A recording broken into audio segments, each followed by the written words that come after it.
Alright, guys, I believe we are live now. So, hey guys, good evening and welcome to Unacademy. I hope I am audible and visible to all of you here.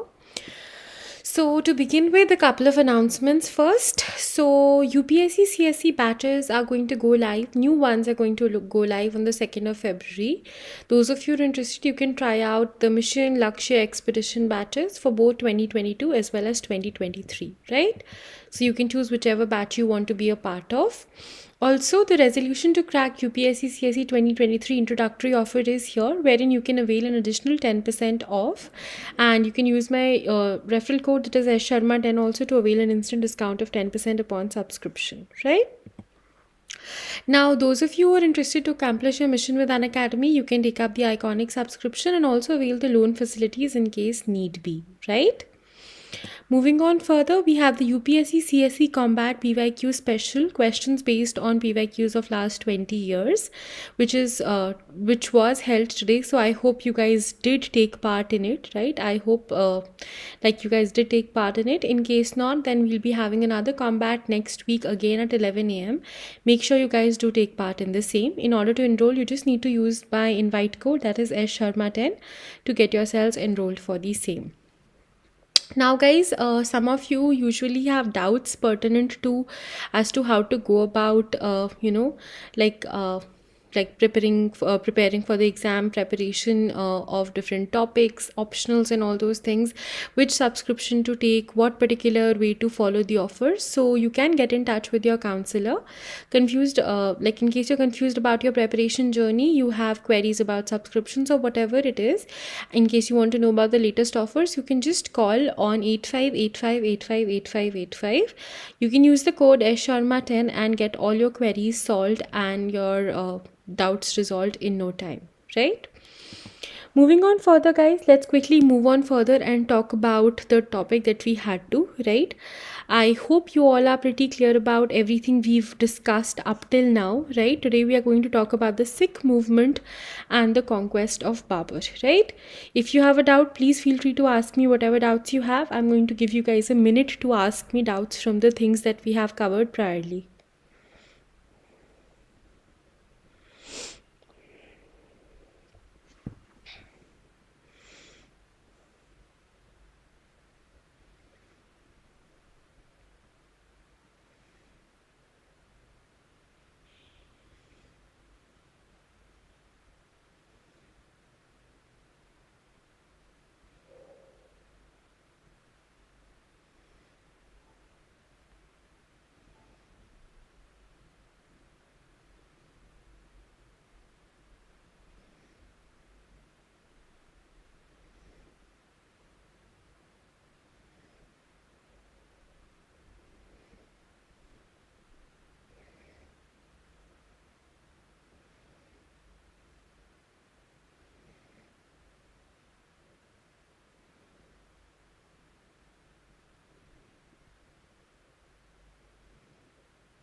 All right, guys, I think there are no doubts that have been asked so far, so I'm hoping it's all clear to everybody.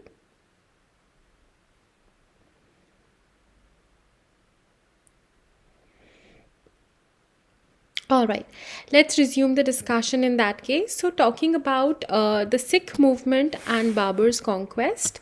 So, as you already know, the word Sikh in the Punjabi language means disciple, right? Disciple, right? Sikhs are the disciples of God who follow the writings and teachings of the 10 Sikh Gurus. Sikhs believe in one God. They believe that they should remember God in everything they do. This is called Simran, right? Right? Simran means remembering God in everything. There are over 25 million Sikhs worldwide, the great majority of them living in the Indian state of Punjab. The Sikhs call their faith Gurmat, Punjabi, that is the way of the Guru, Guru ka tarika basically. According to the Sikh tradition, Sikhism was established by Guru Nanak between 1469 to 1539 and subsequently led by a succession of 9 other Gurus. All 10 human Gurus or human Sikh Gurus believe were inhabited by a single spirit. Upon the death of the 10th Guru Gobind Singh, that is between 1666 to 1708, the spirit of the eternal Guru transferred itself into the sacred scripture of Sikhism, which is called as Guru Granth Sahib. You must have seen, if you ever visit a Gurudwara, there is always a Guru Granth Sahib that is placed there, right? The Granth, as the Guru, also known as the Adi Granth, that is the first volume, which thereafter was regarded as the sole Guru. So they did not believe, they believed that whatever was the essential spirit of Sikhism in general was there, is imbibed in the Guru Granth Sahib, and that is how it follows, right? Now, Sikhism was well established by the time of Guru Arjan, the fifth Guru. Guru Arjan completed the establishment of Amritsar as the capital of the Sikh world and compiled the first authorized book of Sikh sculpture or scripture, that is the Adi Granth, right? I hope you remember this. Now, speaking about the philosophy and beliefs that formed the basis or the core of Sikhism, there is only one God, Ek Onkar. Ek is one and Onkar means God. He is the same God for all people, of all religions. The soul goes through cycles of births and deaths before it reaches the human form. The goal of our life is to lead an exemplary existence so that one may merge with God, right? Sikhs should remember God at all times and practice living a virtuous and truthful life while maintaining a balance between their spiritual obligations and the other temporal obligations. The true path to achieve salvation and merging with God does not require renunciation of the world or celibacy, but living the life of a householder, earning an honest living and avoiding worldly temptations and sins. Right? That's all that's required. Sikhism condemns blind rituals such as fasting, visiting places of pilgrimage, superstitions, worship of the dead, idol worship, etc. Sikhism preaches that people of different races, religion, or sex are all equal in the eyes of God.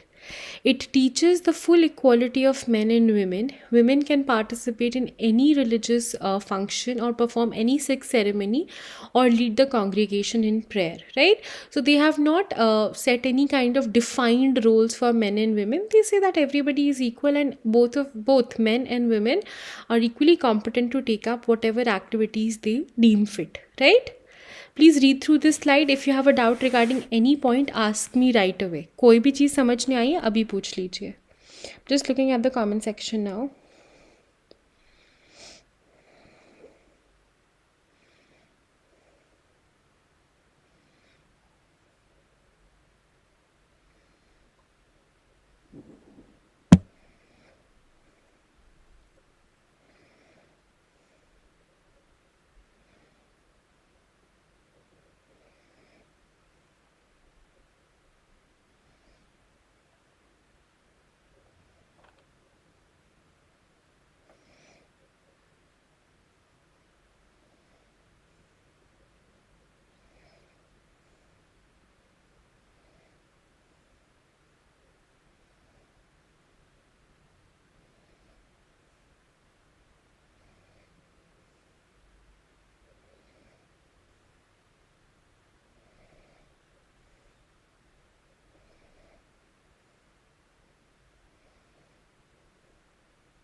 Any doubts? Please let me know in case you have any. I'm just looking at the comment section, guys.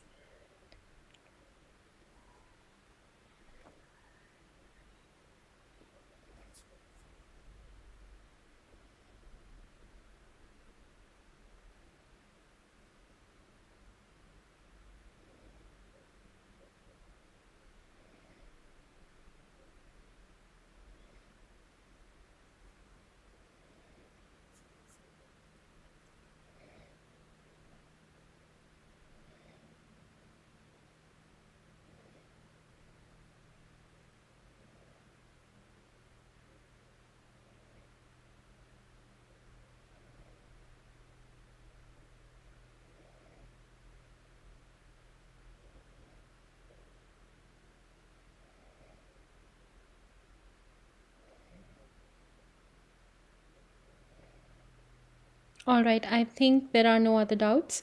So, moving on further, since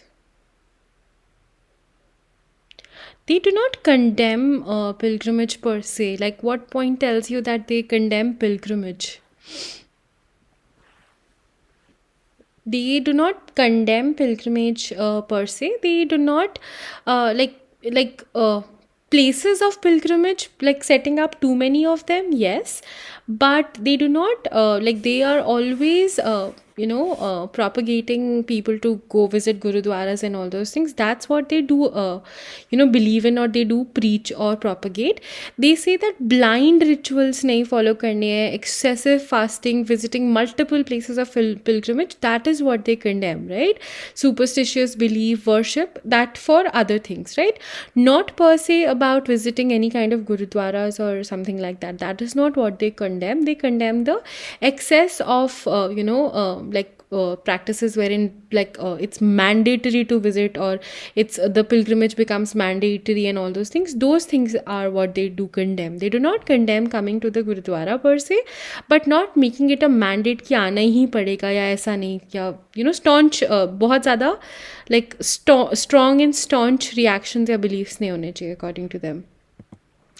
Now, talking about the history and practices that follow, so Guru Nanak preached a message of love and understanding and criticized the blind rituals of the Hindus and Muslims. Guru Nanak passed on his enlightened leadership of this new religion to 9 successive gurus, right? So, Guru Nanak was the first one, and then we had 9 more gurus that followed. Influences की अगर हम लोग बात करें, the development of Sikhism was influenced by the Bhakti movement and Vaishnav Hinduism, right? So Vaishnav Hinduism did have a very important role to play. So it was one of the biggest, influences that did play an important role here. However, Sikhism was not simply an extension of the Bhakti movement. Sikhism developed while the region was being ruled by the Mughal Empire. Two of the Sikh gurus, that is Guru Arjan and Guru Tegh Bahadur, after they refused to convert to Islam, were tortured and executed by the Mughal rulers, right? I'm glad that your doubt was resolved.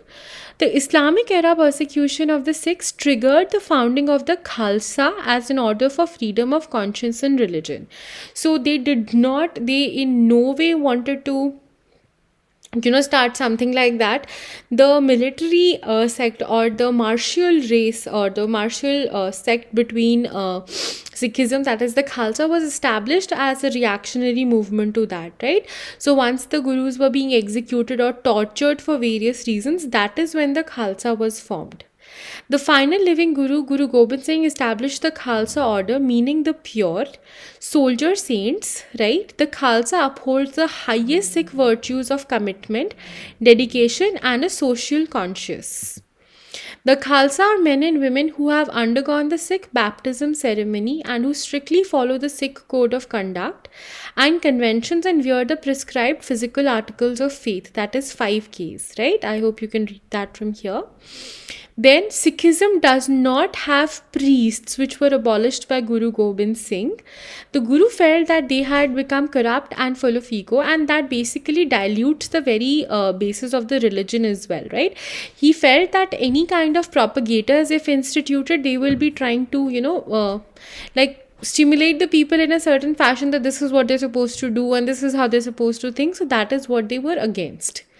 Sikhs only have custodians of the Guru Granth Sahib, that is the Granthi, the person who sits next to it. You must have seen that in any of the Gurudwaras. If you visited it, any Gurudwaras, you must have seen that, right? Now, all people of all religions are welcome to the Gurudwara. You must have seen that. A free community kitchen can be found at every Gurudwara, which serves meals to all people of all faiths. Langar ke naam se aapne suna hoga. Even during the lockdowns and COVID situations going out of hand, the Sikh Khalsa community was always, I did not see a single place which did not serve langar. So they've been very, very, helpful to people here, right? And the very aspect of the community kitchen, which is a very, very core concept to the sect of Sikhism, they have always been very faithful to it. Guru Nanak first started this institution, which outlines the basic Sikh principles of service, humility and equality, right? Make sure you guys remember that. Now, there are 4 rituals, Sikh Rahit Maryada, right? The manual that specifies the duties of Sikhs names 4 rituals that qualifies as rites of passage. The first is a birth and naming ceremony held in a Gurudwara, Namkaran jaise. The second rite is the Anand Karaj, that is blissful union or marriage ceremony. The third rite, regarded as the most important, is the Amrit Sanskar, the ceremony for initiation into the Khalsa. And the fourth rite is the funeral ceremony, right? So that is how they have 4 rites that have been there. The 3 duties that a Sikh must carry out can be summed up in 3 words, that is pray, work and give. Naam Japna, keeping God in mind at all times. Kirat Karna, that is basically earning an honest living. Since God is truth and seeks to live honestly, this doesn't just mean avoiding crime. Sikhs also avoid engaging in gambling, begging or working in the alcohol or tobacco industries. Vand Chakra, literally sharing one's earnings with others, right? Giving to charity and caring for others. That's what comes in this category. Also, there are 5 vices that have been laid out or explained in case of Sikhism. So Sikhs try to avoid the 5 vices that make people self-centered and build barriers against God in their lives. These are lust, covetousness, greed, attachment to things of the world, anger and pride, right? So these are the things which are regarded as vices. These are the 10 Sikh gurus that have been or that have lived till date, guys. We have Guru Nanak, Guru Angad, Guru Amar Das, Guru Ram Das, Guru Arjan, Guru Har Gobind, Guru Har Rai, Guru Har Krishan, Guru Tegh Bahadur and Guru Gobind Singh, right? After that, the Guru Granth Sahib has been regarded as the Guru, right? Talking about the important Gurudwaras, we have Panch Takht, Nankana Sahib, Gurudwara Darbar Sahib, right? Panch Takht is important because these are the 5 takhts and these takhts are the 5 Gurudwaras which have a very special significance for the Sikh community. Nankana Sahib in Pakistan is also one of the most revered Gurudwaras because that's the birthplace of Guru Nanak Dev, right? The first Sikh Guru that was there. Gurudwara Darbar Sahib in Kartarpur, Pakistan, that is also very important because Guru Nanak Dev spent the last 18 years of his life here, right? So these 2 Gurudwaras are very important, both in Pakistan, right? So that is there. The Sikh literature, if we speak of it, the Adi Granth is believed by the Sikhs to be the abode of the eternal Guru, and for that reason it is known to all Sikhs as the Guru Granth Sahib. The Dasam Granth is controversial in the Panth because of questions concerning its authorship and composition, right? So that is about it. Please remember, the Sikhs understand the religion as the product of 5 pivotal events. The first was the teaching of Guru Nanak, his message of liberation through meditation on the divine name, meditation on the divine name. The second was the arming of the Sikhs by Guru Har Gobind. The third was Guru Gobind Singh's founding of the Khalsa, its distinctive code to be observed by all who were initiated. At his death came the fourth event, the passing of the mystical Guru from its 10 human bearers to the Guru Granth Sahib. And lastly, the final event took place early in the 20th century when Sikhism underwent a profound reformation at the hands of the Takht Khalsa. Right, so these are the important things over here. With that, we will be concluding this discussion over here for today, right? These were all the things we had to discuss pertinent to the the Sikhism per se, right? So, with that, guys, I'll be concluding the discussion over here for today. Thank you so much for joining in for the session over here. I hope you guys have understood everything clearly. In case you still have any doubts with respect to anything, please feel free to reach out to me at any point of time. On that note, guys, study well, revise well, and take care. Stay safe, take care of yourselves and your family members, and I hope you guys have a great day ahead. Enjoy yourselves, take care, and make the most of your time. Have a great day ahead. Bye bye. Bye bye. Bye bye. Bye bye.